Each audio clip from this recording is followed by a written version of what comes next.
কখন লতিরাজ কচু চাষ করবেন, কিভাবে লতিরাজ কচুর যত্ন নেবেন, লতিরাজ কচুর বীজ, ফুল পোয়া চারা। প্রিয় দর্শক, বর্তমানে লতিরাজ কচু চাষ ব্যাপক লাভজনক হয়।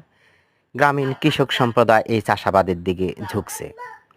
তবে অনেকে সঠিক জাত চিনে চাষ না করায় অনেকে এই চাষ থেকে লসের সম্মুখীন হচ্ছেন।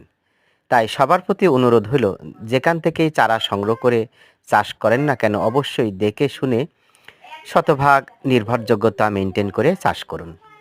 তো যাই হোক, লতিরাজ কচু চাষ সারা বছর করা যায়। আপনি যদি শীতকালে চারা রোপণ করেন, লতি আসতে ৩ থেকে ৩.৫ মাস সময় লাগে। এখন চলছে উষ্ণ আবহাওয়া, এ সময় লতিরাজ কচু চাষ করলে মোটামুটি ভালো মানের চারা হলে মাত্র ৩০ থেকে ৩৫ দিনেই ফলন চলে আসে। কিভাবে লতিরাজ কচুর যত্ন নেবেন? নিয়মিত আগাছা পরিষ্কার রাখবেন। লতিরাজ কচুর গাছের যে পাতাগুলো মরে যাবে সে পাতাগুলো পরিষ্কার করে বাইরে ফেলে দিবেন। ঠিক মতন কীটনাশক ওষুধ ব্যবহার করবেন। লেদা পোকা লাগলে লেদা পোকা রোধের ওষুধ ব্যবহার করবেন। গাছে পচন দেখা দিলে অবশ্যই ম্যানকোজেব গ্রুপ অথবা কার্বানডাজিম গ্রুপের ওষুধ স্প্রে করবেন। নিয়মিত সার ব্যবস্থাপনা নিয়ন্ত্রণ করবেন। সেই সাথে পানি সেচের ব্যবস্থা রাখবেন। জমিতে যদি সার্বক্ষণিক পানি বেঁধে থাকে তাহলে মাঝে মধ্যে জমিটা শুকিয়ে দিবেন।